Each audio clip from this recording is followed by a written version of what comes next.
Vie de famille.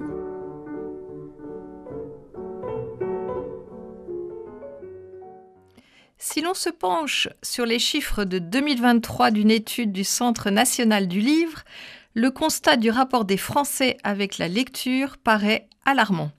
En effet, un combat inégal se joue entre les écrans et le livre, puisque le temps moyen passé devant un écran hors lecture de livres numériques est de 3h14 par jour, tout âge confondu, alors que le temps moyen passé à lire un livre papier ou numérique est de 41 minutes par jour. Alors, faut-il baisser les bras et se dire que le combat est perdu d'avance, ou bien s'accrocher aux chiffres réjouissants qui nous informent que 68% des Français ont envie de lire davantage? Nous avions déjà parlé de la lecture chez les 0-12 ans dans une précédente émission et aujourd'hui, nous allons nous intéresser aux tranches d'âge suivantes et nous demander comment faire pour entretenir le goût de la lecture à l'adolescence et à l'âge adulte. Vous êtes bien dans l'émission Vie de famille présentée par Isabelle Boulan et nous accueillons aujourd'hui Gwendoline Gassiars. Bonjour Gwendoline. Bonjour. Gwendoline est médiatrice du livre et elle anime des ateliers de découverte également autour du livre. Alors Gwendoline, merci d'être avec nous et de nous proposer vos idées pour que l'on retrouve ensemble les bienfaits de la lecture. Alors tout d'abord en quelques mots Gwendoline, en quoi consiste votre métier ? Eh bien, je suis médiatrice du livre, c'est-à-dire que je suis l'intermédiaire entre le livre et le lecteur. Je suis un des intermédiaires possibles. Ça peut être un libraire, ça peut être un bibliothécaire, un enseignant. Et moi, donc, mon rôle, c'est de mettre le livre entre les mains du lecteur et de lui donner envie de lire, quel qu'en soit le moyen. Et donc, ça peut être des ateliers de découverte du livre, ça peut être des ateliers de bibliocréativité, donc des activités autour de la lecture, et ça peut être également des ateliers d'écriture. Oui, merci. Effectivement, il y a beaucoup de choses dans ce terme de médiatrice du livre.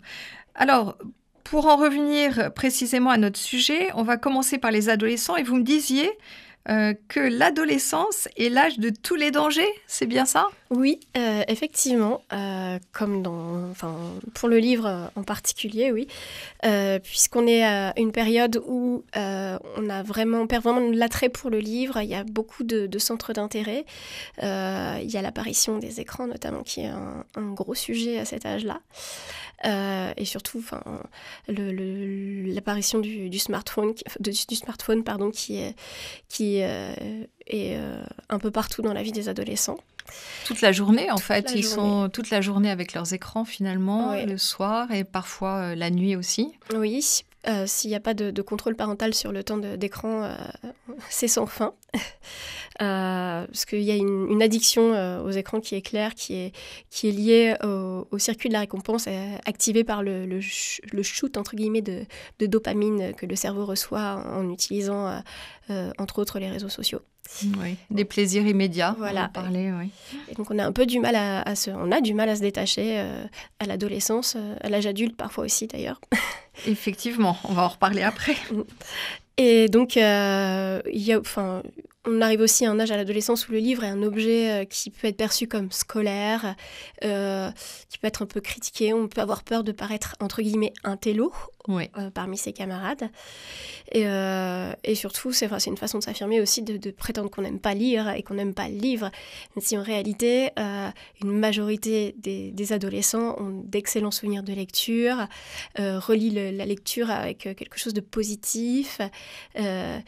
Mais il reste qu'un tiers d'entre eux ne lit plus du tout, surtout entre 16 et 19 ans. Un tiers des jeunes gens ne lisent plus. Oui, c'est quand même assez alarmant et donc effectivement, il faut faire quelque chose. Alors, on disait que les écrans étaient un frein à la lecture. On a parlé, évidemment, dans les écrans, on inclut aussi les réseaux sociaux qui sont de véritables, vous disiez aussi, véritables aspirateurs à attention.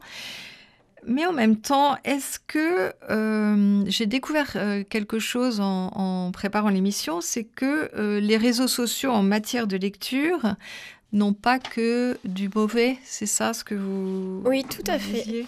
Pour peu qu'on en fasse un bon usage, ça peut stimuler l'envie de lire chez les ados. Je pense notamment à l'influence, vraiment c'est le mot puisqu'on parle d'influenceurs, des influenceurs Bookstagram ou BookTok. Donc, Alors c'est quoi exactement ça ? Alors, ce sont des jeunes gens souvent qui vont présenter sur Instagram ou sur TikTok des vidéos pour parler d'un ouvrage qui leur a plu, d'un roman en général, qui leur a plu, ou d'une BD, d'un manga. Et souvent, ça crée le désir de découvrir l'ouvrage chez leurs followers. C'est un peu des stars de la critique littéraire ? Tout à fait, ce sont les nouvelles stars de la critique littéraire. En termes de prescription, on n'a plus l'impact que pouvaient avoir certaines émissions de télévision. Enfin, je pense que de toute façon, ça n'a jamais vraiment beaucoup concerné les adolescents, même autrefois. Vraiment, les stars de la critique littéraire, ce sont désormais des influenceurs sur Instagram et sur TikTok. Et alors, ce qu'on pourrait leur reprocher, c'est que leur façon d'aborder les livres peut être parfois un peu superficielle. Et on va tomber un peu toujours aussi sur les mêmes types de livres, mais il n'en demeure pas moins que ça donne envie de lire et d'entrer en librairie ou en grande surface culturelle aux adolescents. Et ça, c'est déjà un premier pas. Oui, c'est déjà un premier pas. Et j'ai lu aussi que dans les maisons d'édition, maintenant, ça n'existait pas avant, évidemment, il y a des personnes qui sont chargées des réseaux sociaux. Comme j'avais vu dans les éditions Pocket Jeunesse, il y a quelqu'un qui est chargé des réseaux sociaux. Exactement, justement parce que c'est un moyen de communication pour atteindre les jeunes qui fonctionne très bien. Donc on va favoriser ça en termes de communication par rapport à d'autres médias comme par exemple l'affichage, la presse, etc. qui vont moins concerner ce public-là. Oui, et puis j'imagine qu'il doit y avoir des sortes de petits témoignages d'ados qui disent « avant je lisais pas, maintenant je lis grâce à un tel ou un tel ». Oui, tout à fait. Alors l'exemple le plus marquant, ça c'est un peu moins récent, mais ça reste Harry Potter, qui pour des grands enfants, on va dire 10-12 ans, une tranche d'âge 10-12 ans et des adolescents, ça a été un déclencheur de lecture formidable. En plus, il se trouve que l'écriture est de qualité. Sur les traductions, ça n'a pas toujours été le cas. Les premières traductions ont été très rapides et n'ont pas été très fidèles, notamment d'un point de vue culturel. Mais après, il en reste que ce sont des textes de qualité et pour à partir du 3e, 4e tome, ça reste quand même des ouvrages qui sont très conséquents en termes de volume. Et de se dire que ça a donné envie à des non-lecteurs de lire des choses très, très importantes en termes de volume, c'est formidable. Et c'est toujours lu, Harry Potter ? Oui, c'est lu et c'est relu surtout. Oui, par des adultes maintenant. Oui, avec un petit côté Madeleine de Proust. Je discute avec des Potterheads, comme on dit, les fans d'Harry Potter, qui disent que même maintenant, adultes, ils continuent à lire et à relire les tomes d'Harry Potter. Oui, donc ça a marqué toute une génération et peut-être aussi les suivantes. Exactement, et je vais juste rajouter une petite chose à ce sujet. Ça a aussi permis de lire en langue originale, en anglais, puisqu'il y avait beaucoup d'adolescents qui avaient envie de lire sans attendre la traduction et qui se précipitaient sur l'ouvrage dès qu'il paraissait en anglais. Ah ça, oui, c'est encore un bénéfice. Ah bah bien sûr. Ah oui, ça c'est bien pour les profs d'anglais en tout cas. Et justement, pour entretenir le goût de la lecture chez les ados, vous avez des idées. Oui, j'ai des idées. Alors, je vais commencer par justement parler de quelque chose qui est mis en place dans les écoles sur l'initiative du Centre national du livre, qui s'appelle le quart d'heure de lecture. Dans de nombreux établissements scolaires, on propose pendant un quart d'heure, souvent c'est pendant le cours de français, de prendre un livre, de ne rien faire d'autre et de se consacrer à 15 minutes de lecture. Alors on peut venir avec un livre de sa bibliothèque personnelle, un livre emprunté dans le CDI de l'établissement, ou alors on se prête des livres entre eux, des professeurs qui connaissent bien leurs élèves et qui vont leur mettre dans les mains des ouvrages qui pourraient leur plaire. Et je pense que c'est une bonne idée de s'inspirer de ça à la maison aussi. Prendre modèle sur ce qui se fait dans certains établissements scolaires ou avec certains profs de français notamment. Tout à fait, parce que ça fonctionne très bien et ça permet de redémarrer la machine. C'est aussi vrai pour les adultes d'ailleurs. Ça permet de redémarrer la machine et de réenclencher le réflexe de lecture. Oui, mais j'imagine qu'il faut faire ça avec beaucoup de tact. On ne va pas dire, bah, tiens, c'est le quart d'heure de lecture. Non. Tout à fait. Il faut, on va dire, aménager ça pour que ça ait l'air un petit peu amusant. Et puis, la première chose à faire aussi, c'est de montrer l'exemple. Et si on se dit que soi-même, on lit pendant un quart d'heure, ça reste la meilleure façon d'encourager la lecture pour ces ados. Oui, l'exemple est très puissant, en fait. Hein, tout à fait. L'exemple que peuvent donner les parents ou l'entourage adulte. Ouais. Exactement. Et puis, très important aussi, on n'impose pas. On n'impose pas la lecture, on propose toujours, on n'impose pas. Oui. Ouais, ça paraît évident, mais c'est vrai que de temps en temps, on a peut-être envie d'imposer en disant « ce livre est fantastique, vraiment, vraiment, tu devrais le lire ». Et donc, vous disiez également, on laisse traîner des livres dans la maison. Oui, ça revient toujours à cette idée de ne pas imposer. Quand on voit qu'on a un ado qui a vraiment décroché sur la lecture, on va essayer de laisser des ouvrages un petit peu partout, même peut-être des magazines aussi sur des thématiques qui peuvent l'intéresser, dans des endroits un peu stratégiques. Si par exemple il va s'asseoir toujours sur le même fauteuil, on va poser un livre qui pourrait éventuellement être feuilleté. Oui. Et ça, c'est une bonne idée. Ah oui, très, très, très bonne idée. Alors justement, là, le temps passe vite, on va faire une courte pause. Une courte pause musicale. Nous sommes bien en présence de Gwendoline Gassiars, médiatrice du livre et animatrice d'ateliers de découverte du livre. Vous avez choisi un titre, Gwendoline ? Oui, j'ai choisi une chanson de David Bowie qui s'appelle Lady Graining Soul. J'ai choisi David Bowie parce que, outre le fait que je l'aime beaucoup, c'était un fondu de littérature et il circule d'ailleurs sur les réseaux sociaux la liste des 100 ouvrages qu'il conseillait de lire et que je recommande aussi. Nous nous retrouvons juste après pour la suite de notre émission.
bien sur Vie de famille et nous parlons aujourd'hui de la façon dont on peut entretenir le goût de lire à l'adolescence et à l'âge adulte. On était en train de parler des adolescents avant cette pause musicale et vous me disiez, Gwendoline, vous aviez un petit mot à dire sur le fait que il faudrait pas être trop élitiste avec les ados. Tout à fait. On est souvent critique sur les lectures qu'ils choisissent. Notamment, j'ai vu pas mal de parents, d'adultes et même parfois de libraires, malheureusement, critiquer le fait que les ados lisent énormément de mangas, enfin peuvent lire des mangas et des BD. Sauf qu'il ne s'agit pas d'une sous-littérature. Au contraire, il y a des choses de grande qualité dans les mangas qu'on trouve sur tous les thèmes. Il y a des adaptations littéraires aussi. Ça peut permettre d'aller sur des choses plus pointues, ensuite des romans. La même chose pour les BD, il y a des choses très qualitatives, que ce soit de la BD documentaire ou du roman graphique ou de l'adaptation de romans. Il y a eu récemment par exemple l'adaptation de La Route de Cormac McCarthy, qui est un roman qui n'est pas forcément facile d'accès, qui vient d'être adapté en roman graphique. Et l'essentiel surtout, avant toute chose, même si on doute de la qualité de ce qu'ils lisent, c'est d'ouvrir la porte, d'ouvrir une porte d'entrée vers la lecture. Et il faut les encourager, quel que soit le support de lecture. Voilà. Avec un petit bémol toutefois sur la romance. Surveillez vos enfants s'ils lisent de la romance, parce que ce sont des choses qui ne sont pas forcément adaptées à leur tranche d'âge. Et ça désespère les libraires notamment. Ça peut être très nocif. Voilà. Oui, c'est ce que vous m'aviez dit, effectivement. Donc, une mise en garde quand même par rapport à une partie de la littérature, la romance. D'accord, bon, on va suivre vos conseils. Et justement, à l'âge adulte, comment continuer à prendre le temps de lire ? C'est vrai qu'on est pris à l'âge adulte, que ce soit par nos occupations ou par les écrans également. On a en général très envie de lire, mais on ne trouve pas le temps ou la disponibilité surtout, je dirais.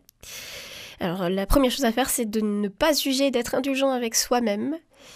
Être indulgent avec soi-même. Oui, parce qu'on a tendance à dire « Oh là là, avant je lisais, mais maintenant je suis trop paresseux, j'ai pas le temps, je trouve pas le temps, je fais pas l'effort. » C'est pas forcément facile.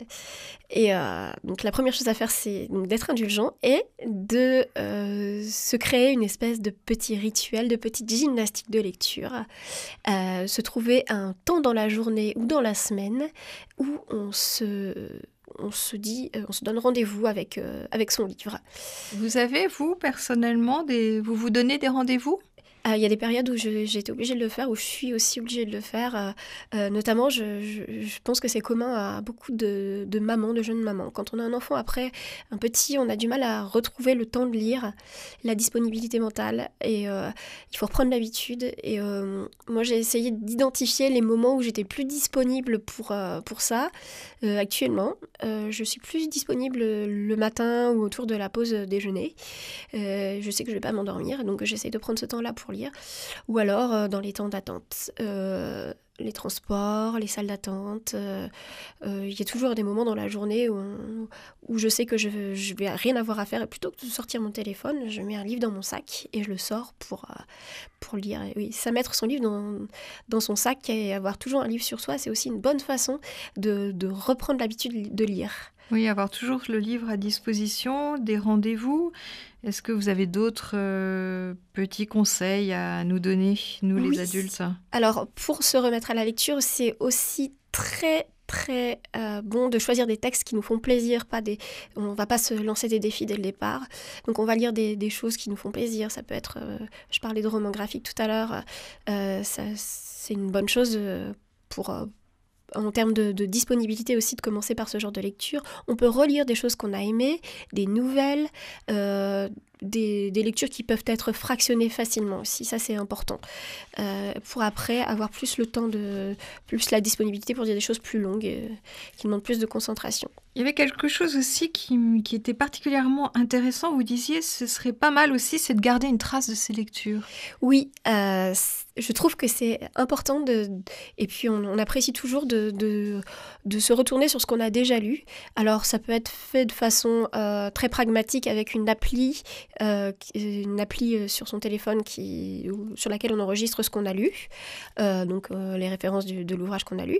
Ça peut être aussi de façon plus littéraire, entre guillemets, en créant un carnet de lecture où on va noter quelques mots sur le livre qu'on a lu, ce qu'on a aimé, pourquoi on a aimé ou ce qu'on n'a pas aimé aussi. Et c'est toujours sympathique de se retourner sur ce qu'on a lu, feuilleter ce carnet ou alors retourner sur son appli pour dire « Ah bah oui, j'ai lu tout ça cette année !» Et c'est très gratifiant aussi de se rendre compte qu'on est capable de ça en se disant qu'il y a quelque temps, on avait perdu cette habitude de lire. Avec peut-être une nuance entre le carnet de lecture et les applis de bibliothèque. On imagine que dans le carnet de lecture, il y a un côté un peu plus intime. Ou peut-être que c'est possible aussi dans les applis de bibliothèque, mais on sent plus cette relation assez proche entre l'écriture papier sur son petit carnet, je ne sais pas. Tout à fait, et ça dépend vraiment de la personnalité du lecteur. On n'est pas tous faits pour ça, on n'a pas tous de l'appétence pour ce côté, on va dire, à la limite de l'artistique, parce qu'on peut faire des carnets qui sont très, très joliment illustrés, je pense aux carnets créatifs. On peut aussi, on peut ne pas avoir de goût pour le papier parce que ça encombre. Il y a des gens qui écrivent plus trop de façon manuscrite et donc dans ce cas-là, on se tourne vers l'appli. Et est-ce que pour garder une trace, est-ce qu'on pourrait pas en parler avec... Oui, en parler avec ses amis, sa famille, ses collègues, les gens sur les réseaux sociaux également. C'est mieux que d'en garder une trace. Ça permet effectivement d'en garder une trace, mais ça permet aussi de créer un lien et de stimuler l'envie de lire d'autres choses, d'échanger. Ça crée du lien social aussi. Le livre crée du lien social et c'est un de ses bénéfices parmi tant d'autres. Et on se nourrit mutuellement des lectures des uns et des autres. Et j'imagine que ça fait référence à votre passé de libraire. Vous étiez libraire avant, donc vous aviez pris l'habitude de raconter vos lectures. Elles devaient s'ancrer en vous, j'imagine. Oui, de façon orale ou de façon écrite, puisque quand on est libraire, on aime aussi beaucoup écrire ce qu'on appelle des petites notules, ces petits mots qu'on trouve sur les livres. Comment on appelle ça ? Des notules. Des notules. Des notules. J'aime bien ce mot d'ailleurs. Et j'aimais aussi énormément échanger avec les lecteurs. Quand on me demandait des conseils, et tous les libraires adorent ça, qu'on leur demande des conseils, et ensuite qu'on revienne les voir pour leur dire « Moi, j'ai aimé ça, vraiment, et maintenant, qu'est-ce que je peux lire ?» Ah oui, c'est un vrai bonheur. Oui, c'est vraiment très, très gratifiant en tant que libraire. Et évidemment, vous n'arriviez pas à tout lire, j'imagine. Ça doit être difficile de faire des choix. Oui, en tant que libraire, c'est vrai qu'on a tous ces livres devant soi et on doit sélectionner. Et en plus, on sait qu'il y en a d'autres qui vont arriver, qu'on nous a présentés en amont et qu'on aura envie de lire. Alors, c'est toujours très frustrant. Et en plus, on a envie de les avoir tous. Oui, c'est ça. Tous les lire, tous les avoir, la chose qui est impossible. En tout cas, ce métier vous aide justement... à nous encourager à lire. Et il y avait une dernière chose, deux petites dernières choses. Vous parliez de lire à voix haute. Ça aide ? Oui, tout à fait, aussi bien à l'adolescence qu'à l'âge adulte. On en a parlé la dernière fois au sujet de l'enfance, mais ça reste vraiment essentiel de continuer à lire à voix haute, d'écouter les mots qui prennent une autre forme une fois qu'on entend leur musique. Ça modifie carrément le sens d'une lecture, de lire à voix haute, lire pour soi à voix haute, lire pour les autres. C'est une façon de partager également. Lire à ses ados, lire à ses amis, en famille, à voix haute. Vous lisez à voix haute pour vous-même ? Ah, j'adore écouter les mots, la façon dont ils sonnent. J'aime beaucoup quand je découvre un livre, il m'arrive de relire des passages à voix haute. Je pense en toute humilité au Gueuloir de... Pardon, j'ai perdu son nom, cet auteur du romantisme français. Qui va vous revenir. Oui, qui va me revenir. Je pense à ça. Mais l'idée, oui, c'est que vraiment un mot n'est pas fait pour rester sur le papier. Il a besoin d'être dit. Et c'est pour ça que c'est un plaisir d'écouter, de s'écouter lire, d'écouter les autres lire et de partager à voix haute. Oui, partager la résonance des mots. Et je pense que ça doit encore plus s'ancrer dans notre cerveau, en fait, le fait de lire à voix haute. Oui, parce qu'on n'a pas tous la même façon de fonctionner. Et pour certains, on a besoin d'entendre plutôt que de voir. Exactement. Quand vous étiez libraire, vous aviez une anecdote, je crois, à nous partager qui était sur le thème de pourquoi ne pas désespérer. Oui, j'aime beaucoup cette histoire. Un jour, un jeune adulte, il devait avoir à peu près 25 ans, est venu nous voir dans la librairie où je travaillais. Il nous a demandé à un de mes collègues et à moi, avec un air un peu désespéré, un peu inquiet. Je n'aime pas lire, j'aimerais vraiment aimer lire et vous pouvez m'aider, conseillez-moi des livres parce qu'autour de moi, il y a des gens qui adorent lire et j'aimerais vivre ça. Et on a commencé par lui conseiller 2 romans, pas forcément faciles d'accès. Il y avait La Horde du Contrevent de Damasio, qui est un livre de littérature de l'imaginaire qui est assez complexe, avec énormément de personnages. Et puis Confiteor de Jaume Cabré, qui est aussi un pavé. Et il est parti avec ces 2 livres sous le bras. Et quelques mois plus tard, on a un appel de ce jeune homme qui se présente. Il dit « Vous vous souvenez de moi ?» Et puis, il nous a remerciés chaleureusement en disant qu'on avait réussi à déclencher quelque chose chez lui. C'est vraiment le but de ce métier de libraire et aussi de tout ce qui tourne autour de la médiation du livre, c'est ça. Un grand moment de bonheur. Alors, malheureusement, il va falloir qu'on conclue. Si tous les Français s'accordent à dire que la lecture leur apporte de nombreux bienfaits, rares sont ceux qui entretiennent un rapport fluide ou aisé avec elle. Parmi les freins qui rendent cet accès difficile, il y a notamment le temps avalé devant les voleurs d'attention, à savoir les écrans. Grâce à votre expertise, Gwendoline, nous avons mesuré combien l'adolescence est une période délicate dans son rapport au livre, mais aussi un moment clé pour ne pas baisser les bras et continuer à accompagner ces jeunes vers le plaisir de lire. Quant aux adultes, vous nous avez rappelé que l'envie de lire continue à nous animer et vous nous avez donné de nombreux conseils pour continuer ou nous remettre à lire. Ce soir, c'est sûr, on se replonge dans nos lectures. Vous pourrez retrouver notre émission en podcast sur notre site internet. À bientôt dans Vie de famille.